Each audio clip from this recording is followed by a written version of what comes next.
உலகெங்கும் வாழும் தமிழ் நெஞ்சங்களுக்கு கிறிஸ்டியின் அன்பு வணக்கம். இன்னைக்கு ஆரம்பமே வந்துட்டு நேற்று நம்ம பேசின விஷயத்தில் மிக முக்கியமாக வந்துட்டு ஒரு வீடியோ பயங்கர வைரல் ஆகிட்டுருக்கு அப்படின்னு பேசியிருந்தோம். ஒன்றும் இல்லை, கதிர் ஆனந்தன் அவர்களுடைய இல்ல திருமண விழாவில் ஒருத்தர் போட்ட ஆட்டம் கிட்டத்தட்ட 500 பவுன் நகையை போட்டுக்கிட்டு பட்டுக்கோட்டை அம்மாளுன்னு சொல்லிட்டு ஒரு பாட்டுக்கு டான்ஸ் ஆடிருந்தார். நம்ம நேற்று தான் சொல்லியிருந்தோம், தவளை தாவாயாலே கெடும் அப்படிங்கிற மாதிரி. இன்றைக்கி அவருடைய பேக்ரவுண்ட் வெரிஃபிகேஷனாக செக் பண்ணுறாங்க. அப்போ செக் பண்ணும்போது என்ன அப்படின்னா, அவர் உள்ளாட்சி தேர்தல் நின்றுப்பார்ல, அப்போ இந்த சொத்து மதிப்பெல்லாம் வெளியிடுவாங்கல்ல, அப்போ அவர்கிட்ட சொத்து மதிப்பு இருப்பு அப்படின்னும் போது ஒன்றுமே இல்லை அப்படிங்கிற மாதிரி ஒரு இதை கொடுத்துருக்கிறாரு. ஆனால் அவர்கிட்ட இன்னைக்கு கிட்டத்தட்ட பார்த்தீங்கன்னா ஒரு 15 கோடி ரூபாய் மதிப்புள்ள நகையை வெளியில் மட்டும் போட்டு வராரு அப்படிங்கிறதையும் பார்க்குறோம். இதையெல்லாம் தாண்டி அவர் யாரோட பினாமியாக இருப்பார், யாருக்கு ஒரு பினாமியாக இருந்தார் அப்படிங்கிற அந்த ஆளுடங்கள்லாம் வர ஆரம்பிச்சிருச்சு. முக்கியமாக துரைமுருகன் கதிரானந்துக்கு இவர் தான் பினாமியாக இருந்திருக்காரு அப்படிங்கிற மாதிரி இருந்துச்சு. ஆனால் கொடுமை என்னென்னா, அவரை ஆட விட்டுட்டு நம்ம பினாமி அவரை ஆட விட்டுட்டு அது வேடிக்கை பார்க்குறாங்க பார்த்தீங்களா, அது இன்னும் கொடுமை அப்படிங்கிற மாதிரி இன்றைக்கி சமூக வலைதளங்களில் அதை பற்றி தான் பேசிகிட்டு இருக்காங்க. ஒரு படி மேலே போய் பாலிமர் நியூஸில் எனக்கு தெரிஞ்ச அந்த நியூஸ் கட்டை நீங்கள் பார்த்துருப்பீங்க, வச்சு செஞ்சு விட்ருக்காங்க. ஏன்னா அவனுக்கு இங்கே 1 பவுன் தங்க நகை வாங்குறதுக்கு அவ்வளோ கஷ்டமாக இருக்குது. 1 பவுன் நகை வாங்கிட்டா போதுண்டா அப்படிங்கிற மாதிரி இன்றைக்கி என்ன சொல்கிறது, பெண் பிள்ளைகளை பெற்றவங்கள்லாம் நீங்கள் யோசிச்சுட்டு இருக்காங்க. எத்தனையோ ஆண்டுகளுக்கு முன்னாடி நம்ம ஒரு சீட்டை போட்டு அந்த சீட்டை இன்றைக்கி நகையாக மாற்றிடலாமா அப்படின்ற மாதிரிலாம் யோசிச்சுட்டு இருக்கும் போது, ஒரு சாதாரண ஒரு ஒன்றிய செயலாளர் தான் அவர்கிட்ட இவ்வளவு காசு இருக்குது அப்படின்னா, அப்போ ஒரு திமுக அமைச்சர்கள்ட்ட எவ்வளோ காசு இருக்கும் அப்படிங்கிற மாதிரி அதை பற்றி பேசிகிட்டு இருக்காங்க. இதோடு சேர்த்து நூல் பிடிச்ச மாதிரி அப்படியே கொஞ்சம் பின்னாடி போனீங்கன்னா, இப்போ ரீசெண்டாக இந்த 100 கோடி ரூபாய் மதிப்புள்ள சொத்து இருக்கக்கூடிய அந்த நிலத்தை 2 கோடி ரூபாய்க்கு விற்றுட்டாங்க, இதில் அமைச்சர்லாம் சம்மந்தப்பட்டிருக்காரு அப்படி இப்படின்னு சொல்லிட்டு ஒரு பெரிய பிரச்சனை போயிட்டு இருந்துச்சு.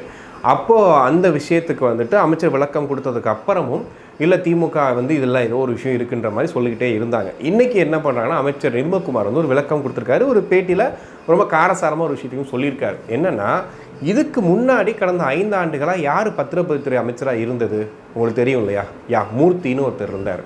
அந்த மூர்த்தி கிட்ட எவ்வளோ சொத்து இருக்குன்னு உங்களுக்கு தெரியுமா? அவருக்கு எப்படி இவ்வளோ சொத்து வந்துச்சுன்னு உங்களுக்கு தெரியுமா? அது மட்டும் இல்லாமல் கடந்த 5 ஆண்டுகளில் 930 வரைக்கும், அதாவது எந்த அரசு அலுவலகமும் இந்த அளவுக்கு ஒர்க் பண்ணலை. ஆனால் பத்திரப்பதிவுத்துறை அலுவலகம் மட்டும் 930 வரைக்கும் ஒர்க் பண்ணியிருக்காங்க. அந்த அளவுக்கு தொடர்ந்து பார்த்திங்கன்னா அவங்க இந்த மாதிரி பதிகிறது இல்லீகலாக பதிகிற வேலையெல்லாம் பார்த்துருக்காங்க. பார்த்து எவ்வளோ தூரம் சம்பாரிச்சிருக்காங்க தெரியுமா அப்படின்ற மாதிரி இன்றைக்கி பேசியிருந்தார். அதுக்கு ஒரு சான்றாக பார்த்தீங்க அப்படின்னா, மதுரையில் ஒரு கல்யாணம் நடக்குது. அதாவது டிஎம்கே அமைச்சர் பி மூர்த்தியோட தன்னுடைய மகளுக்கு ஒரு கல்யாணம் நடக்குது. அந்த கல்யாணத்துக்கு மொத்த செலவு பார்த்திங்கன்னா 300 கோடி ரூபாய் செலவு. இந்த கல்யாணத்தை இன்டர்நெட்டில் ஒரு பெரிய வைரலாகவே பேசிகிட்டு இருந்தாங்க. ஏன் அப்படி சொல்கிறாங்க அப்படின்னு பார்த்தீங்கன்னா, இந்த கல்யாணம் 2022 செப்டம்பர் 9 நடக்குது. ஒட்டுமொத்தம் 30 ஏக்கர், மதுரையில் 30 ஏக்கர் அந்த பரப்பில் நடக்குது. 300 கோடி ரூபா செலவு பண்ணியிருக்காங்க. 4500 ஆடுகள், 2400 கோழி, கிட்டத்தட்ட ஒரு 15000 பேர் அங்கே கடந்துக்கிட்டாங்க அந்த கல்யாணத்தில். மொத்தமாக 50 கவுண்டர்ஸில் மட்டும் பார்த்திங்கன்னா மொய் எழுதுகிற அந்த ப்ராசஸ் மட்டும் நடந்திருக்கு அப்படிங்கிற மாதிரி சொல்கிறாங்க. அப்போ யோசிச்சு பாருங்கள், எவ்வளவு கோடி ரூபாய் செலவு பண்ணி இந்த கல்யாணம் நடத்தியிருக்காங்க அப்படின்ட்டு. ஏன்னா திமுகவை கேட்டிங்கன்னா, சுயமரியாதை திருமணம் நடத்தணும், நம்ம ரொம்ப சிக்கனமாக திருமணம் நடத்தணும், அவ்வளவு எளிமையாக ஒரு திருமணம் பண்ணால் மட்டும்தான் திராவிடத்தில் சேர்த்துப்போம் அப்படின்ற மாதிரிலாம் பேசிப்பாங்க இல்லையா? பட் இவர் இப்படி பண்ணியிருக்காரு. இன்னைக்கு கதிரானந்து நீங்கள் கண் முன்னாடி பார்த்தீங்க, அவ்வளோ பெரிய மாளிகை மாதிரி இருக்கிற இடத்துல அரண்மனையில் ஒரு திருமணம் நடத்துகிறாங்க. ஸோ இதெல்லாம் யார் காசு, எங்கேருந்து வந்துச்சு அப்படிங்கிற மாதிரி தான் இருக்குது. ஓகே, இது ஒரு பக்கம் இருந்தாலும் எனக்கு தெரிஞ்சு அவரே அமலாக்கத்துறையை வாங்க வீட்டுக்கு வாங்க, வீட்டில் தட்டி பாருங்கன்னு சொல்கிற அளவுக்கு பண்ணிட்டாருன்னு நினைக்கிறேன். ஏன்னா ஒரு ஒன்றிய செயலாளர்கிட்ட எவ்வளோ காசு இருக்குது அப்படின்னா, இப்போ எக்ஸ் அமைச்சர்கள்ட்ட எவ்வளோ காசு இருக்கும், எவ்வளோ காசு சம்பாரித்து வச்சுருப்பாங்க, இன்னும் எத்தனை தலைமுறைக்கு அந்த காசு இருக்கும் அப்படிங்கிறது தெரியல. அவ்வளோ விஷயங்களையும் அவங்களே ஓப்பன் அப் பண்ணிக்கிறாங்க ஒரு கட்டத்துக்கு மேலே. முன்னாடியும் பண்ணாங்க, ஆனால் கேள்வி கேட்க முடியாது. நம்ம இதை கேட்டோம்னா உடனே இந்த வீடியோ தூக்குன்னுவாங்க, இல்லை ஃபோன் பண்ணி மிரட்டுவாங்க. பட் இப்போ நம்மளால் கேள்வி கேட்க முடியுது. ஸோ அதுக்கு தேங்க்ஸ் டு சிஎம் அப்படின்னு தான் சொல்லணும். ஸோ இப்போ சிஎம் விஜய் அவர்கள் இப்போ இந்த ஊழல் லஞ்சம்லாம் ஒழிச்சாச்சா அப்படின்னு கேட்டால், இல்லைங்க அங்கங்கே நடந்துக்கிட்டு தான் இருக்குது அப்படிங்கிறதையும் பார்த்தோம். இதை தாண்டி தாவேக அமைச்சர்கள் கை நீட்டுறாங்களா, அவங்க லஞ்சம் வாங்குறாங்களா, எம்எல்ஏக்கள் வாங்குறாங்களா அப்படின்ற ஒரு குற்றச்சாட்டு தொடர்ந்து வந்துக்கிட்டே இருந்துச்சு. இல்லைங்க அவங்களும் கலெக்ஷன்லாம் பார்க்குறாங்க, நல்லா பண்ணிட்டு தான் கமிஷன்லாம் வாங்குறாங்க அப்படிங்கிற மாதிரி செய்தி அப்படியே லைட்டாக அப்படியே பரவி வந்துக்கிட்டே இருந்துச்சு. அதுக்கு இப்போ பார்த்தீங்கன்னா செங்கல்பட்டில் அந்த மாம்பாக்கம் அப்படின்ற ஊராட்சியில் ஒருத்தர் வீரா அப்படிங்கிறவர் கிட்டத்தட்ட வந்துட்டு ஒரு 1,30,000 ரூபாய் கிட்ட வந்துட்டு அவருக்கு வந்து லஞ்சம் வாங்கியிருக்காரு அப்படின்ற மாதிரி சொல்லும்போது, இல்லைங்க நான் வந்து கைமாத்தா பணம் வாங்கினேன், அதை ஜிபேல அனுப்பிச்சிருந்தேன் அப்படின்ற மாதிரி பேசியிருந்தார். ஆனால் வந்து கட்சியில் வந்து கண்டிப்பாக விசாரிப்பாங்க இல்லையா? இப்போ என்ன தான் வந்து ஒருத்தர் மேலே குற்றச்சாட்டு வச்சாலுமே கட்சி வந்து அவங்களை கூப்பிட்டு விசாரிக்கும், இல்லை வந்து அவங்களோட பேக்ரவுண்ட் வெரிஃபிகேஷனை பண்ணும். ஆக்சுவலி என்ன அப்படின்னா, தாவேக்க ஆரம்பித்த 2024 தான் ஒரு கட்சியில் வந்து சேர்ந்துருக்கிறாரு. இவர் வந்து ஆல்ரெடி திமுகவில் இருந்து தாவேக்காவில் வந்து சேர்ந்த ஒரு ஊராட்சி மன்ற தலைவர். இவர் என்ன பண்ணுறாரு அப்படின்னா, அன்னைக்கு அங்கே வாங்கப்பட்டது லஞ்சம் தான் அப்படின்னு சொல்லி இங்கே தாவேக்காவில் கட்சி சார்பாகவே வந்துட்டு விசாரணையில் தெரிய வந்திருக்கு. அப்போது அவரை கட்சியிலேருந்து நீக்கினது மட்டும் இல்லாமல் இரவோட இரவாக கைதும் பண்ணியிருக்காங்க. அப்போது இதுலேருந்து ஒரு விஷயம் தெளிவாக வருது, நீ தாவேக்கா கட்சியாகவே இரு, நீ தாவேக்காக்கு ஆதரவாகவே பேசு, என்ன வேணாலும் பண்ணு, ஆனால் நீ தப்பு பண்ண அப்படின்னா உள்ளே தூக்கி வச்சுருவோம் அப்படிங்கிறத வந்துட்டு ரொம்ப வெளிப்படையாக பார்த்த மாதிரி இருந்துச்சு. ஆனால் இதில் கவனிக்க வேண்டிய விஷயம் என்ன அப்படின்னா, முதல்வர் விஜய் அவர்கள் இந்த ஊராட்சி மன்ற தலைவருக்கு மட்டும் கிடையாது, இன்னைக்கு அமைச்சரவை கூட்டம் நடக்குது. இந்த அமைச்சரவை கூட்டத்தில் இருக்கக்கூடிய ஒட்டுமொத்த அமைச்சர்கள், எம்எல்ஏக்கள் எல்லாருக்கும் ஒரு பெரிய ஒரு அறிவிப்பும் ஒரு எச்சரிக்கையும் கொடுத்துருக்காரு. என்ன அப்படின்னா, ஒரு கட்டளையாகவே கொடுத்துருக்கிறாரு. ஏன்னா இதுக்கு முன்னாடி இருந்த அரசுகள் என்ன பண்ணுவாங்கன்னா, ஒருத்தர் வேறு கட்சியிலேருந்து இந்த கட்சிக்கு வந்தாலுமே, இப்போ அதிமுகலேருந்து திமுகவோ இல்லை திமுகலேருந்து அதிமுகவுக்கோ ஒருத்தர் போகிறாருன்னா, அவர் ஒரு அமைச்சராகவோ ஒரு பொறுப்பை கொடுத்துட்டாங்க அப்படின்னா அவர் மேலே இருக்கக்கூடிய எல்லா வழக்குகளும் ரத்து, அவர் மேலே வந்து ரொம்ப தூய்மையானவர் அப்படின்ற மாதிரி தான் காட்டிப்பாங்க. அதை தாண்டி வந்து அவர் மேலே ஏதாவது பிரச்சனைனா கூட அந்த வழக்கை வாபஸ் வாங்குற இடத்துலலாம் பார்த்துருக்கோம். வைத்தியலிங்கம் உட்பட நிறைய பேர் வழக்கை வந்து வாபஸ் வாங்கியிருக்காங்க. ஸோ அப்படி இருக்கும்போது அவர் கட்சியில் இருக்கக்கூடிய அமைச்சர்கள் தப்பு பண்ணால் என்ன நடக்கும் அப்படின்னு சொல்லிட்டு எனக்கு ஒரு பெரிய எச்சரிக்கை கொடுத்துருக்காரு. என்ன அப்படின்னா, எனக்கு அமைச்சர்கள் முக்கியமா மக்கள் முக்கியமா என்று கேட்டால் மக்கள் தான் முக்கியம். இந்த 5 ஆண்டுகளுக்காக மட்டும் நான் வரவில்லை, மக்கள் என்னை நம்பி தேர்வு செய்துள்ளனர், அவர்களுக்காக பணி செய்யவே வந்துள்ளேன். நான் எப்படி இருக்கிறேனோ அதைத்தான் நீங்கள் பின்பற்ற வேண்டும். மக்களுக்கு நல்லது செய்வோம் என்று மேடையில் பேசிவிட்டு செல்வதற்காக நாம் ஆட்சிக்கு வரவில்லை. சொல்லளவில் எதுவும் இருக்கக்கூடாது. மக்களுக்கு தேவையானதை அதிகாரிகள் லஞ்சம் பெறாமல் செய்து கொடுப்பதை அமைச்சர்கள் உறுதிப்படுத்த வேண்டும். நமது அரசு கிளீன் கவர்மெண்ட்டாக இருக்க வேண்டும் அப்படின்னு சொல்லிட்டு முதலமைச்சர் விஜய் அவர்கள் ஒரு பெரிய ஒரு கட்டளையே கொடுத்துருக்காரு. அதாவது ஒரு எச்சரிக்கையாக எடுத்துக்கோங்க. ஏன்னா வந்துட்டு இவ்வளவு காலங்கள் லஞ்சம் ஊழல் இதெல்லாம் இருந்துச்சு, இதெல்லாம் இருக்கக்கூடாதுன்னு தான் மக்கள் நம்மளை தேர்ந்தெடுத்திருக்காங்க.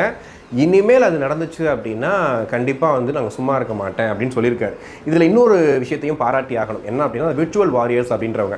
இதுக்கு முன்னாடி இந்த ஐடி விங் அப்படின்றது எப்படி ஒர்க் ஆகும் அப்படின்னா, ஒருத்தங்க மேலே குற்றச்சாட்டு வந்துருச்சுன்னா அதில் உண்மை இருக்கோ பொய் இருக்கோ, இப்போ இந்த அண்ணா பல்கலைக்கழகத்தில் அந்த பிரச்சனை வரும்போது கூட பார்த்தீங்கன்னா முழுக்க அந்த பெண் மீது தவறுன்னு கூட வந்து பரப்பின கூட்டத்தெல்லாம் பார்த்தோம். அப்படி இருக்கும்போது இந்த ஊராட்சி மன்ற தலைவர் வந்து லஞ்சம் வாங்கியிருக்காருன்ற அந்த செய்தி வந்தோடனே நான் நிறைய பேஜஸில் பார்த்தேன். அதாவது டிவிக்கு ஆதரவாகவும் விஜய்க்கு ஆதரவாகவும் பேசக்கூடிய நிறைய பேஜஸ் என்ன போட்டிருந்தாங்கன்னா, இதுக்கெல்லாம் முட்டு கொடுக்க முடியாது ப்ரோ, தூக்கி உள்ள வைங்க ப்ரோ, இதெல்லாம் செட் ஆகாது, இதெல்லாம் வந்து பண்ணக்கூடாது அப்படின்னு சொல்லிட்டு அந்த விர்ச்சுவல் வாரியர்ஸே சொல்கிறாங்க. அப்போது நீ கட்சியில் இரு, நீ அமைச்சராக இரு, நீ யாராக வேணா இரு, ஆனால் தப்பு பண்ணால் தப்பு தான். ஏன்னா இந்த பாலிசி எப்படி தெரியுமா, அண்ணனை எவனாவது தொட்டிங்கன்னா எவனாக இருந்தாலும் தூக்குவோம், அண்ணனுக்கு ஒரு பிரச்சனைனா எவனாக இருந்தாலும் அடிப்போம், ஆனால் அண்ணனே பிரச்சனை அண்ணனே அடிப்போம். அந்த அளவுக்கு வந்துட்டு அவங்க வேறு மாதிரி ஒரு மைண்ட் செட்டில் இருக்காங்க. நீ ஏதாவது ஒரு தப்பு பண்ண அப்படின்னா உன்னை எந்த அளவுக்கு உச்சியில் தூக்கி உட்கார வச்சோமோ அதே மாதிரி சல்லுன்னு இறக்குறதுக்கு நாங்கள் தயங்க மாட்டோம்னு சொல்லிட்டு இன்னைக்கு விர்ச்சுவல் வாரியர்ஸ் நிற்கிறத பார்க்கும்போது ஓகே, நல்ல ஆட்சி தான், நல்ல விஷயங்கள் தான் பண்ணிகிட்டு இருக்காங்க, கரெக்டாக தான் வந்து போயிட்டுருக்கு அப்படிங்கிற மாதிரி தான் இருக்குது.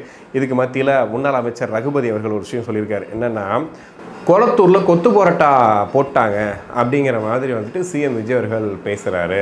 கொளத்தூரில் ஒன்று சொன்னீங்க, கொளத்தூரிலே நான் 5 நிமிடம் பேசியதுனாலேயே மக்கள் கொத்து புரோட்டா போட்டார்கள் என்று சொன்னீங்களே, நீங்க 10 நிமிஷம் போட்டிருந்தா உங்களை போட்டிருப்பாங்க, ஏன்னா உங்களுக்கு பேச தெரியாது. சரி, அவர் வந்து 5 நிமிஷம் தான் குளத்தூரில் பேசினாரு, அதுக்கே கொத்து புரோட்டா போட்டமேலாம் பேசினாரு. இன்னொரு நிமிஷம் எக்ஸ்ட்ரா பேசியிருந்தாருன்னா அவருக்கு பேச தரல, ஸ்கிரிப்ட் முடிஞ்சது அவ்வளோதான் அப்படின்னு சொல்லிட்டு இன்னைக்கு குளத்தூர் மக்கள் எல்லாத்தையும் வந்துட்டு முக ஸ்டாலின் அவர்களை தேர்ந்தெடுத்திருப்பாங்க, அவர் சிஎம் ஆயிருப்பாரு அப்படின்னு சொல்லிட்டு பேசுகிறார்.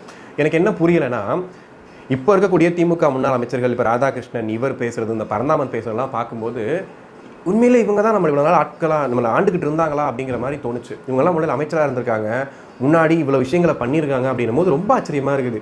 எப்படி இவங்க தமிழ்நாட்டில் இவ்வளோ காலங்கள் ஆட்சி பண்ணாங்க அப்படின்னு சொல்லிட்டு. ஒன்றும் இல்லை, அவர் வந்து இன்னொரு எக்ஸ்ட்ரா ஒரு நிமிஷம் பேசியிருந்தா அவ்வளோதான், இதாக இருக்கும் அதாக இருக்கும் அப்படின்ற மாதிரி. அவங்க ஆக்சுவலி ஒரு மாஸ் எலிமெண்ட்டாக சொல்கிறாங்க. 5 நிமிஷம் பேசினதுக்கே அப்படி ஆயிடுச்சு பார்த்தீங்களா, இன்னும் 10 நிமிஷம் பேசினா அவங்க திமுக கட்சியே காலி ஆகிடுற மாதிரி ஒரு மாஸ் எலிமெண்ட்டாக ஒரு என்ன உருவகப்படுத்துற மாதிரி பேசுகிறாங்க. இவர் அதை கையில் எடுத்துக்கிட்டு அவர் வந்து முதல்வராக இருப்பார் ஸ்டாலின் அவர்கள் அப்படின்னா, ஏங்க அவர் அங்கே ஜெயிச்சா மட்டும் முதல்வர் கிடையாதுங்க, ஒட்டுமொத்தமாக தமிழ்நாட்டில் இத்தனை தொகுதி ஜெயிக்கணும், அதுக்கு வந்து 108 தொகுதி ஜெயிச்சு தாவேக்கா வந்து அந்த இடத்துக்கு போயிட்டாங்க. இன்னமும் வந்துட்டு அந்த விஷயத்த வந்து சொல்கிறேன்றதுக்காக சொல்கிறது. அப்புறம் உள்ளாட்சி தேர்தலில் வந்து நீங்கள் ஜெயிச்சிட்டீங்க, ஒரு தொகுதி ஜெயிச்சுட்டா நான் மீசை எடுத்துக்கிறேன்னு சொல்லி இப்போ ஆர்எஸ் பாரதி புறவங்க பேசுகிறது எல்லாமே திமுக இன்னமும் அந்த கனவு கோட்டையில் தான் இருக்காங்க. நம்ம இன்னும் வந்து ஆட்சியில் இருக்கிறோம், முதலமைச்சராக வந்து நம்ம மு க ஸ்டாலின் தான் இருக்காரு, நம்ம எல்லாரும் வாழ்ந்துட்டுக்கலாம். இதில் குறிப்பாக வந்து மேயர் பிரியா இருக்காங்க பார்த்தீங்களா, அவங்க வந்து தனி உலகத்தில் வாழ்ந்துட்டு இருக்காங்க. எனக்கு யார் காசை வந்து அவங்க வந்து சம்பளம் வாங்குறாங்கன்னு எனக்கு தெரியல. ஆனால் விசுவாசம் ஃபுல்லாக திமுகவுக்கு இருக்குது. எனக்கு என்ன புரியலை அப்படின்னா, திமுகன்ற ஒரு கட்சி, டிவிக்கு ஒரு கட்சி, அதிமுக ஒரு கட்சி, பாஜக வாட்டவர், இந்த கட்சி ஆட்சிக்கு வருது அப்படின்னா அந்த ஆட்சிக்கு வந்ததுக்கப்புறம் அவங்க முதல்வர்கள், நம்மளுடைய அமைச்சர்கள், மேயர்கள் நம்ம தான் வந்து அவங்களுக்கு சம்பளம் கொடுக்குறோம், நமக்காக வேலை பார்க்க போகிறாங்க. இதுதான் வந்து நியதி. அப்படி இருக்கும்போது இந்த மேயர் பிரியா என்ன பண்ணுறாங்கன்னா, எல்லா நிகழ்ச்சியிலும் நான் கலந்துக்கிறேன். சரிங்க சார், நான் கலந்துக்கிறேன் சார். இன்வைட் இல்லாம எப்படிங்க போக முடியும்? இன்னமும் திமுகவுடைய ஆளாக தான் இருக்காங்களே தவிர அவங்களுக்கு ஒரு பொறுப்பு கொடுத்துருக்காங்களே, அந்த மேயர் பொறுப்புன்றதுக்கு வந்துட்டு எந்த விதமான அந்த என்ன சொல்கிறது அதெல்லாம் எனக்கு கிடையாது, அதெல்லாம் தெரியாது. நமக்கு வந்து மு க ஸ்டாலின் தான் எப்போவுமே அப்படிங்கிற மாதிரி தான் இருக்காங்க. ஒன்றும் இல்லை, பெரம்பூரில் சட்டமன்ற அலுவலகம் வந்து திறக்கிறாரு சிஎம் விஜய் அவர்கள். ஏன் வந்து அந்த இதுக்கு வரல அப்படின்னும் அழைப்பு கொடுக்கல எனக்கு அப்படின்னாங்க. உங்களுக்கு ஏன் அழைப்பு கொடுக்கணும்? ஓகே. இன்னொன்று வந்துட்டு ரேஷன் கடையில் போயிட்டு அவர் ஆய்வுகள் மேற்கொள்கிறாரு, நிறைய நலத்திட்ட உதவிகள் பண்ணுறாரு. அப்போது பணி நியமன ஆணைகள் கூட கொடுக்குறாரு. அன்றைக்கும் வந்து மேயர் பிரியா அவர்களை காணும். அப்போயும் கேட்குறாங்க எங்கெங்க போனாங்கன்னு கேட்டால், அதை வந்து ஒரு செய்தியாளர் கேட்குறாரு. கேட்கும் போது இல்லை, குடுகுடுன்னு ஓடி போய் கதவை சாத்திக்கிட்டு காரில் உட்காடுறாங்க. எனக்கு புரியல, நீங்கள் யார் காசு சம்பளம் வாங்குறீங்க, எனக்கு ஒன்றுமே புரியல. இப்போ ஆக்சுவலி இன்னைக்கு காலையில் நல்ல செய்தி வந்துச்சு, நான் பேர் லிஸ்ட் எடுத்து பார்த்தேன், அவங்க பேர் வரல. சென்னை மாநகராட்சியில் கிட்டத்தட்ட ஒரு 6 மூத்த அதிகாரிகளை சஸ்பெண்ட் பண்ணியிருக்காங்களாம். கோடிக்கணக்கில் ஊழல் பண்ணி வச்சிருக்கீங்க, லஞ்சம் வாங்கி வச்சிருக்கீங்க, சஸ்பெண்ட் பண்ணியிருக்காங்க. நான் நினச்சேன் அது மேயர் பிரியா பேர் எங்கன்னு கேட்கும்போது இல்லை இப்போ வராது, ஸ்பெஷல் ஐட்டம் காத்துக்கிட்டு இருக்குது, சீக்கிரம் மாட்டுவீங்க, ஆனால் வந்து வலுவாக மாட்டுவீங்கன்ற மாதிரி தான் இருக்குது. எனக்கு என்னென்னா, இந்த ஜூலி போன்றவர்கள், இவங்க மேயர் பிரியா போன்றவர்கள்லாம் ஒரே கேட்டகரியாக தான் பார்க்குற மாதிரி தான் இருக்குது. ஒரு கட்சிக்கு குருட்டுத்தனமாக, அதாவது பயங்கர பிளைண்டாக வந்து நான் சப்போர்ட் பண்ணுவேன். எப்பா நீ மேயராக இருக்க, ஒரு பொறுப்பில் இருக்க, ஒரு பொறுப்பில் இருக்கும்போது அந்த முதலமைச்சர் ஒருத்தர் இருக்காருன்னா அவர் ஏற்றுக்க வேண்டியது நம்ம கடமை. அடுத்து உள்ளாட்சியில் வரப்போகுது, எப்படி எல்லாமே மாறதான் போகுது. எனக்கு தெரிஞ்ச என்னன்னா, எப்படி நம்ம திரும்ப ஜெயிக்க போகிறது கிடையாது. எதுக்கு தேவையில்லாமல் போட்டு என்கிட்ட சண்டை போட்டு இது பண்ணிக்கிட்டு நம்ம ஏன் போன அவரை பார்க்குறதுன்றதுக்காக இருக்காங்க. எனக்கு தெரிஞ்சு அவங்க போனாலுமே சம செய்கை பண்ணி அமுச்சு விட்டுருவாங்கன்னு தான் நினைக்கிறேன். ஏன்னா அங்கே இருக்கக்கூடிய தாவேகா தொண்டர்கள் கண்டிப்பாக மேயர் பிரியா அவர்களை வந்துட்டு என்ன மனசில் வச்சு ஏற்றி வச்சுருக்காங்கன்னு தெரியும். போக போக வந்து அவங்க இதுக்கப்புறம் வந்து மேயராகிறதுலாம் கனவுல நினைக்க முடியாத அளவுக்கு நடந்துக்கிறாங்க. ஒரு சிஎம் ஃபங்க்ஷனில் கலந்துக்க மாட்டீங்களான்னு கேட்டால் எனக்கு வந்து அழைப்பு கொடுக்கல, நான் எப்படிங்க கலந்துக்கிறது அப்படிங்கிறதெல்லாம் வந்துட்டு சூப்பர். பின்னாடி வந்து பெருசாக வருவாங்க அப்படிங்கிறது நல்லா தெரியுது. அப்புறம் இன்றைக்கி காலையில் 2100 கோடி ரூபாய் உள்ள ஒரு டெண்டரை வந்து விஜய் அவர்கள் ரத்து பண்ண போகிறாரு, மேக்ஸிமம் ரத்து பண்ணிடுவாங்கன்ற மாதிரி சொல்கிறாங்க. என்னென்னா வந்துட்டு உத்தண்டி வரைக்கும் போகக்கூடிய சாலை, திருவான்மியூர் உத்தண்டி உயர்மட்ட மேம்பால சாலை ஒப்பந்தம் ரத்து, ரூபாய் 2100 கோடி திட்ட மதிப்பீட்டில் தனியார் நிறுவனத்திடம் ஒப்பந்தம் ரத்து, டெண்டரில் முறைகேடு இருப்பதால் ரத்து செய்யப்பட்டுள்ளது அப்படின்னு சொல்லிட்டு ஒரு செய்தியை பார்க்குறோம். கிட்டத்தட்ட பார்த்தீங்கன்னா வந்து பல டெண்டர்கள் திமுக காலத்தில் விடப்பட்டிருக்கு. அந்த விடப்பட்ட டெண்டர்கள் நம்ம மக்கள் வரி பணத்தில் அவங்க செலவு செய்யணும் அப்படின்னு சொல்லி தனியாரில் கொடுக்குறாங்க இல்லையா, அது எந்த அளவுக்கு எவ்வளோ காசை அடிக்க முடியுமோ அவ்வளோ காசை அடிச்சுட்டு மீதியை தான் வந்து மக்கள் பணிக்காக செய்கிறாங்கன்றதுக்கு ஒரு பெரிய எடுத்துக்காட்டு தான் இது. ஒன்றும் இல்லை, இதை லைட்டாக ஆய்வு பண்ணி பார்த்ததுலேயே வந்துட்டு இவ்வளோ பெரிய பிரச்சனை. இத்தனைக்கும் திருவான்மியூர் மக்களுக்கு வந்து தெரியும், அது ரொம்ப முக்கியமான உயர்மட்ட சாலை மேம்பாலம். அந்த மேம்பாலம் வந்துச்சு அப்படின்னா 1 மணி நேரத்துக்கு அந்த போகக்கூடிய இதை வந்து ஒரு 15 மினிட்ஸாக குறைச்சிடலாம் அப்படிங்கிற அளவுக்கு ரொம்ப சாதாரணமாக வந்து அந்த டிராஃபிக்கை கண்ட்ரோல் பண்ணிடலான்ற மாதிரி இருந்த ஒரு பாலம். அப்படிப்பட்ட பாலத்தில் எவ்வளோ பெரிய ஊழல் நடந்திருக்கு அப்படின்னா, அந்த டெண்டரில் இவங்க வந்துட்டு மொத்தமாகவே ஆகக்கூடிய செலவு ஒரு கிலோமீட்டருக்கு வந்துட்டு 147 கோடி ரூபாய் வந்து போட்டிருக்காங்க. அப்படின்னா அந்த மேம்பாலம் கட்டுறதுக்கு ஆகக்கூடிய செலவில் இருந்து 2 மடங்கு அதிகமாக டெண்டர் விட்டுருக்காங்க. இப்போ இது யார் காசில் வந்து இஷ்டத்துக்கு டெண்டர் விட்டு இஷ்டத்துக்கு வந்து தனியார் நிறுவனங்கள் சம்பாதிக்கிறதுக்காகவா இல்லை இவங்க கமிஷன் வாங்குறதுக்காக பண்ணாங்களா அப்படிங்கிற மாதிரி வந்துட்டு பண்ணியிருக்காங்க. இந்த மாதிரி இது ஒரு டெண்டர் கிடையாது, நிறைய டெண்டர்கள் தொடர்ந்து வந்து இருந்துக்கிட்டே இருக்குது. ஒவ்வொரு டெண்டரை ஓப்பன் பண்ணி பார்க்கும்போதும் அதில் இவ்வளோ கோடி ரூபாய், அதாவது 2100 கோடினா வெறும் 710 கோடி 720 கோடி முடிக்க வேண்டிய ப்ராஜெக்டை 2100 கோடி ரூபாய் வரைக்கும் போடுறாங்க. அப்படின்னா இது எப்படி எடுத்துக்கிறதுனே தெரில. இதில் வந்து பார்த்தீங்கன்னா ரொம்ப சாதாரணமாகவே நம்ம அதை கண்டுபிடிச்சிடலாம், ரொம்ப சாதாரணமாக எடுத்துக்கலாம் அப்படிங்கிற மாதிரி தான் இருக்குது. இன்னொன்று இந்த வேலையை உடனே பண்ணி முடிக்கிறாங்களான்னு கேட்டால் அதுவும் கிடையாது. அதுவும் இழுத்து கொண்டு போய் கடைசி வரைக்கும் பண்ணாமல் இருக்கக்கூடிய பல சாலைகளை இங்கே பார்க்க தான் முடியுது. ஸோ அந்த அளவுக்கு இங்கே வந்துட்டு இருக்காங்க அப்படிங்கிற மாதிரி தான் இருக்குது. அடுத்ததாக பரபரப்பாக பேசிகிட்டு இருக்க விஷயம், நாகர்கோவிலில் ஒருத்தர் லாக்அப் டெத் அப்படிங்கிற விஷயம். இந்த விஷயத்தில் என்ன பண்ணாங்க தாவேக அரசு? இதுக்கு முன்னாடி வந்து லாக்அப் டெத் அப்படின்னா இன்றைக்கி அஜித்குமார் வழக்குலேருந்து ஆகாஷ் வழக்குலேருந்து எவ்வளோ தூரம் வந்து முனைப்பாக இருந்தாங்க. ஆனால் ஏன் வந்து இந்த பிரச்சனையின் போது சிஎம் இவ்வளோ மௌனமாக இருக்காரு அப்படின்ற அந்த கேள்வி கேட்குறாங்க. எனக்கு என்ன புரியலைன்னா, இதுக்கு முன்னாடி அஜித்குமார் வழக்கையும் இந்த சபரியோட வழக்கையும் எப்படி வந்து நீங்கள் வந்துட்டு கம்பேர் பண்ணிக்க முடியுங்கிறது தெரியல. ஏன்னா எடுத்த உடனே, அதாவது இந்த பிரச்சனை வந்த உடனே என்ன பண்ணியிருக்காங்க அப்படின்னா 24 ஹவர்ஸில் சம்மந்தப்பட்ட எல்லாரையும் கைது பண்ணியிருக்காங்க. கைது பண்ணி விசாரணை நடந்துகிட்டு இருக்குது. அந்த குடும்பத்தினர்கிட்ட பேச்சுவார்த்தை போயிட்டு இருக்குது. இன்னைக்கு அமைச்சர்கள் கூட்டம் முடிச்சதுக்கப்புறம் அமைச்சர்கள் நேரடியாக போய் பார்க்கணும்னு சொல்லிட்டு அதையும் வந்து நிர்மல்குமார் வந்து இன்னைக்கு சொல்லிட்டார், நேராக போய் பார்க்க போகிறோம் அப்படின்னு. அதுக்கு முன்னாடியே எம்பி கனிமொழி உள்ளே போகிறாங்க. உள்ளே போயிட்டு இதெல்லாம் வந்து அநீதி, இதெல்லாம் ரொம்ப தவறான விஷயம், இது வந்து பண்ணக்கூடாது, ஒரு உயிர் போயிடுச்சு இல்லையா அப்படின்னு பேசுகிறாங்க. உங்கள் ஆட்சி காலத்தில் எவ்வளவு மரணங்கள், எவ்வளவு கொடூரமாக அடித்து கொண்டாங்க, அதிமுக ஆட்சி காலத்தில் எவ்வளோ இருந்துச்சு. அப்போது இங்கே என்ன சொல்ல வர்றாங்க அப்படின்னா, இந்த 60 நாளுக்குள்ள நீங்கள் தூய ஆட்சி தூய சக்தின்னு சொன்னீங்கல்ல, உடனே எல்லாத்தையும் சரி பண்ணிடணும், அது எப்படி நீங்கள் சரி பண்ணாமல் இருப்பீங்க அப்படின்னு கேட்குறாங்க.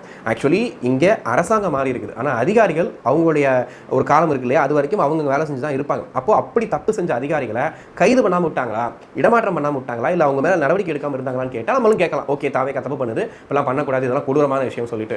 ஆனால் அந்த விஷயத்தை என்ன பண்ணுறாங்கன்னா, டக்குன்னு வந்து உடனே நடவடிக்கை எடுக்கிறாங்க, உடனே வந்து அதை கைதும் பண்ணுறாங்க. இதுக்கு வந்து திமுக தரப்பில் ஒருத்தர் வந்து பயங்கரமாக பேசுவார். என்ன சொல்கிறார் அப்படின்னா, குட்கா ஊழல் பண்ண விஜயபாஸ்கரை வந்து கட்சியில் சேர்த்துக்கிறீங்க, ஆனால் ஒருத்தன் ரோட்டில் வந்து இந்த மாதிரி வந்து குட்கா பொருளை வித்தான்னு சொல்லி கைதானவன் வந்துட்டு கொண்டு போய் அடிச்சு கொள்றீங்க, என்ன ஆட்சி நடத்துறீங்க? எனக்கு புரியவே இல்லை, அந்த கனெக்ஷனே புரியல. குட்கா ஊழல் இருக்குல்ல, கண்டிப்பாக விஜயபாஸ்கர் மேலே குட்கா ஊழல் இந்த வழக்கு விசாரணை வரும்போது தாவேக்கா அந்த வழக்கை எடுத்து நடத்தலை, அந்த விஷயத்துக்காக வந்து தாவேக்கா எதுவும் பண்ணல அப்படின்னா கண்டிப்பாக கேள்வி கேட்க தான் செய்வோம்.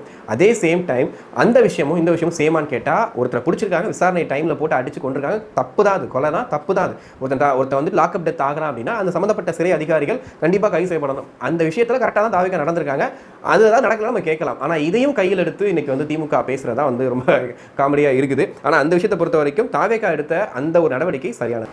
அடுத்ததாக இங்கே இருக்கக்கூடிய பல பிரச்சனைகள், இந்த முடிக்கப்படாத வழக்குகள்னு சொல்லிட்டு கடந்த கால ஆட்சி காலத்தில் நிறைய விஷயங்கள் இருக்குது. இப்போ கொஞ்சம் கொஞ்சமாக தாவேக்கா அரசு அப்படி செட்டில் ஆகிட்டு வர்றாங்க இல்லையா. ஓகே, இதுக்கப்புறம் வந்து நம்ம அந்த பழைய பிரச்சனைகள்லாம் கையில் எடுக்கலாம் அப்படின்னு. அது மிக முக்கியமாக வந்து ஆம்ஸ்ட்ராங் அவர்களுடைய கொலை வழக்கு தமிழகம் மட்டும் இல்லை, இந்தியாவிலேயே ஒரு பெரிய ஒரு பதட்டத்தை உண்டாக்கி ஒரு கொலை வழக்குன்னு சொல்லலாம். அதுக்காக என்கவுண்டர்ஸ் அப்படி இப்படின்னு சொல்லிட்டு நிறைய விஷயங்கள்லாம் பேசினாங்க. ஆனால் இப்போ அந்த விஷயத்தை வந்து தாவேக்கா அரசு கையில் எடுத்துருக்காங்க. என்ன பண்ணிருக்காங்க அப்படின்னா, ஆம்ஸ்ட்ராங் கொலை வழக்கை சிபிஐக்கு மாற்றியதை எதிர்த்து திமுக ஆட்சியில் தாக்கல் செய்யப்பட்ட மனுவை வாபஸ் பெற்றது தமிழ்நாடு அரசு. ஆம்ஸ்ட்ராங் கொலை வழக்கை சிபிஐ விசாரிக்கட்டும் என மனுவை வாபஸ் பெற்றது தாவேக்கா அரசு அப்படின்னு சொல்லிட்டு இன்னைக்கு ஒரு செய்தியை பார்க்குறோம். இப்போ ஆம்ஸ்ட்ராங் கொலை வழக்கில் பாதிக்கப்பட்ட அவங்க மனைவி உட்பட இருக்கக்கூடிய ஆம்ஸ்ட்ராங்கோடைய ஆதரவாளர்கள் எல்லாருமே வந்துட்டு இதுக்கு நன்றியும் தெரிவிச்சிருக்காங்க. என்ன காரணம் அப்படின்னா, சிபிஐக்கு இதை மாற்றணும்னு சொல்லும்போது அங்கே ஏதோ ஒரு விஷயம் வந்து லாக் ஆகிருக்குது, என்னன்னு தெரியல. திமுக அதில் வந்து பயங்கர தீவிரமாக இருந்தாங்க, மாற்ற வேணாம்ட்டு. கேட்டால் நம்ம ஊரில் சரி இல்லையா, நம்ம ஊரில் நல்லா இல்லை, ஏன் வந்து நீங்கள் அப்படி போறீங்க, நம்ம காவல்துறை மேலே நம்பிக்கை இல்லையா அப்படின்ற மாதிரிலாம் பேசி உருட்டிட்டு இருந்தாங்க. ஆனால் இதையெல்லாம் தாண்டி ஏதோ ஒரு கடிவாளம் உள்ளே இருக்குது, ஏதோ ஒரு விஷயம் வந்து உள்ளே இருக்குது. ஸோ அதுக்காகத்தான் இந்த கொலை நடந்திருக்கு அப்படிங்கிற அந்த இடத்துல வந்து யோசிக்கும் போது கண்டிப்பாக தாவேக்கா அரசு சிபிஐக்கு மாற்றுறாங்க அப்படின்னா இதுக்கு பின்னாடி இருக்கக்கூடிய அத்தனை பேர் மாட்ட போகிறாங்க அப்படிங்கிறது தெளிவாக தெரியுது. கண்டிப்பாக இது மாதிரி பல வழக்குகள் இருக்குது. இதெல்லாம் பார்க்கும்போது அதிமுகவில் இன்றைக்கி நிறையா பேசிகிட்டு இருக்காங்க இல்லையா, அதிமுக முன்னாள் அமைச்சர்கள், குறிப்பாக விஜய் அவர்கள் ஆள தகுதியே இல்லாத ஒருத்தர், விஜய் மாதிரி ஒருத்தர்லாம் தமிழ்நாட்டை ஆள்றது தமிழ்நாட்டுக்கே வந்துட்டு மிகப்பெரிய கேவலம்ன்ற மாதிரிலாம் பேசிட்டு இருக்கக்கூடிய அதிமுக முன்னாள் அமைச்சர்கள் உங்கள் அதிமுகவை உருவாக்கி அதை வந்து அதிமுகவை இந்தியாவே பார்த்து பயப்படுற ஒரு கட்சியாக மாற்றின ஒருத்தங்க யார் தெரியுமா? அம்மையார் ஜெயலலிதா அவர்கள். அந்த ஜெயலலிதா அவர்கள் மரணம் குறித்து இன்னும் மர்மம் நீட்டிச்சுட்டு தான் இருக்குது. அதை ஒரு வழக்காக எடுத்து கூட இன்றைக்கி நிறைய விஷயங்கள் பண்ணலாம், நிறைய பேசலாம். அதை திமுக கவர்மெண்ட் வந்த உடனே பாருங்கள், நாங்கள் அம்மையோட கொலை வழக்கை கண்டுபிடிப்போம்னு சொல்லி சொன்னாங்க, அவங்களும் எதுவும் பண்ணலை. அப்புறம் கொடநாடு கொலை வழக்குன்னு ஒரு விஷயம் இருக்குது. கொடநாட்டில் அந்த செக்யூரிட்டி ஏன் செத்து போனார், உள்ளே என்ன நடந்துச்சு அப்படின்னு ஒரு பெரிய கேஸ் ஒன்று இருக்குது. அந்த கேஸுமே பார்த்தீங்கன்னா இப்போ கப்புச்சிப்புன்னு கிடக்குது. எனக்கு புரியல. அப்போது இங்கே அதிமுக கூடிய முன்னாள் அமைச்சர்கள் அதிமுக கட்சியை பற்றி பெருசாக பேசுகிற மாதிரியோ, அவங்களுடைய முன்னாள் தலைவர்களுடைய மரணம் பற்றியோ, என்ன நடந்துச்சு அப்படின்றத பற்றியோ இங்கே யாரும் பேச ரெடியாக இல்லை. திமுக என்ன சொல்லுதோ அந்த அசைன்மெண்ட்டை பண்ணி கொடுத்துருவோன்ற இடத்துக்கு வந்துட்டாங்களோன்ற மாதிரி தான் இருக்குது. ஏன்னா இன்றைக்கி அதிமுக முன்னாள் அமைச்சர்கள் எல்லாருமே திமுக ஆதரவாக பேசுகிறதும், திமுக இருக்கக்கூடியவங்க எல்லாருமே அதிமுக இருக்கக்கூடியவங்களோட நல்லா பேசி பழகிறதும், சீமான் அவர்கள் பேசுறது, சாட்டை திருமகன் பேசுகிற வீடியோலாம் வந்துட்டு கலைஞர் டிவியில் டெலிகாஸ்ட் ஆகிறதும் எப்படி இருக்குது அப்படின்னா, எல்லாம் ஒன்றா சேர்ந்து ஒரு ஐடியா ஒன்று பண்ணிகிட்டு இருக்காங்க, ஒரு ஆப்ரேஷன் ஒன்று பண்ணிகிட்டு இருக்காங்க அப்படிங்கிறது தெளிவாக தெரியுது. ஏன்னா இன்றைக்கி அதிமுக கட்சி இப்படி தேஞ்சு போகுதே, இப்படி ஆகுதே அப்படிங்கிற மாதிரியான கவலை யாருக்கும் இருக்கான்னு கேட்டால் அப்படி இருக்கிற மாதிரிலாம் தெரியல. அவங்கள பொறுத்த வரைக்கும் தாவேக்காவை இன்னும் ஒரு 6 மாதம் 7 மாதம் 8 மாதம் கழிச்சு அவங்களுக்கு எப்படியா இறக்கணும்.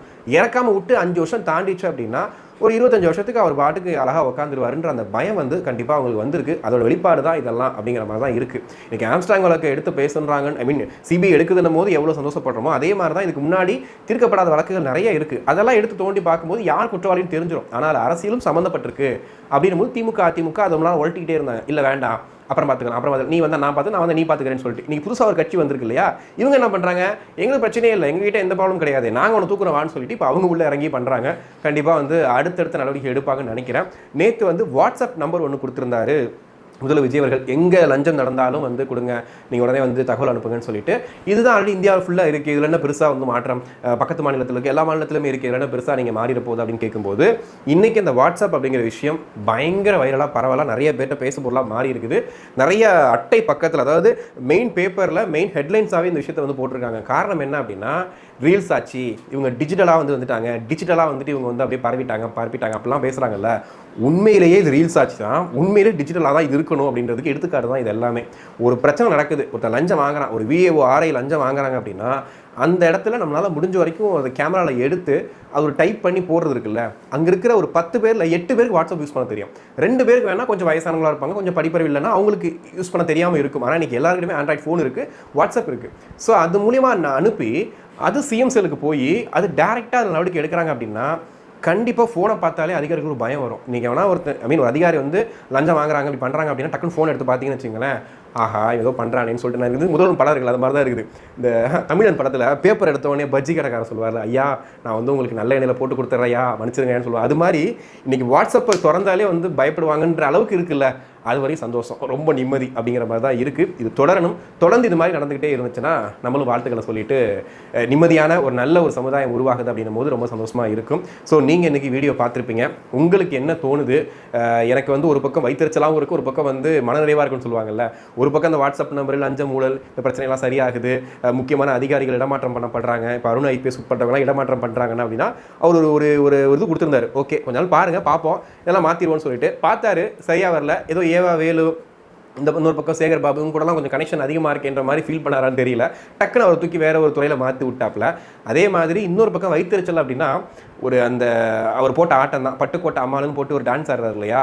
ஸோ இவ்வளோ நகை இவ்வளோலாம் வச்சுக்கிட்டு இவ்வளோ சொத்து வச்சுக்கிட்டு இருக்கீங்களே, என்னைக்காவது ஒரு அடிப்படையாக மக்கள்கிட்ட இந்த பிரச்சனை அடிப்படை வசதி இல்லையே, என் கை காசு எடுத்தாவது நான் செஞ்சிடறேன்னு சொல்லிட்டு யாராவது செஞ்சுருக்கீங்களா அப்படிங்கிற மாதிரி தான் இருந்துச்சு. ஆனால் அரசாங்கம் நம்ம கொடுக்குற வரி பணத்தை வாங்கி அதை ஒரு திட்டமாக கொடுத்ததை சாதனை நாங்கள் தான் செஞ்சோம், முதல்வரின் முத்தான சாதனை அப்படின்ற மாதிரிலாம் பேசுகிறாங்க மேடை போட்டு, அவ்வளோ பண்ணுறாங்க. பட் அவங்ககிட்ட இவ்வளோ காசு இருக்குது அப்படின்னும் போது நினச்சி கூட பார்க்க முடியல. அப்போ எந்த அளவுக்கு மக்கள் பணம் வந்து விளையாடி இருக்குது, மக்கள் பணம் வந்து எந்த அளவுக்கு வந்து பறிபோயிருக்கு அப்படிங்கிறதெல்லாம் வந்துட்டு பார்க்குறோம் எவ்வளோ இப்படி இருக்கே அப்படின்ற மாதிரி தான் இருக்குது. ஸோ உங்களுக்கு அது மாதிரி தோணுச்சு அப்படின்னா தயவு செஞ்சு கமெண்ட் செக்ஷனில் வந்து சொல்லுங்கள். தினம் நடக்கிறத பார்க்கும்போது அரசியலில் இது ஒரு புதிய மாற்றமாக நடக்குது அப்படிங்கிறத தாண்டி மக்கள் இதை வந்து விரும்பி பார்க்கணுன்னு ஆசைப்படுறாங்கன்றதும் தெரியுது.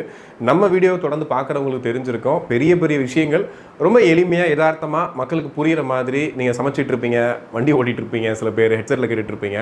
ஸோ உங்கள் எல்லாருக்கும் புரிகிற மாதிரி அரசியலை ரொம்ப தெளிவாக வந்து சொல்கிறதுக்கு நான் தயாராக இருக்கேன். ஸோ தொடர்ந்து வீடியோ பார்க்குற எல்லாருக்கும் ரொம்ப நன்றி. சப்ஸ்கிரைப் பண்ணால் வீடியோ பார்த்துட்டீங்கன்னா சப்ஸ்கிரைப் பண்ணிவிட்டு வீடியோ பாருங்கள். டெய்லி நம்ம இன்னைக்கு ஒரு நாளில் பார்க்கக்கூடிய எல்லா அரசியல் நிகழ்வுகளையும் ஒரு 10, 15 இல்லை 20 நிமிஷத்துக்குள்ளே சொல்கிறதுக்கு நான் ட்ரை பண்ணுறேன். ஸோ தொடர்ந்து பார்த்துட்டு எல்லாருக்கும் நன்றி. சப்ஸ்கிரைப் பண்ணிட்டு பாருங்கள். மீண்டும் இன்னொரு வீடியோவில் சந்திப்போம். நன்றி.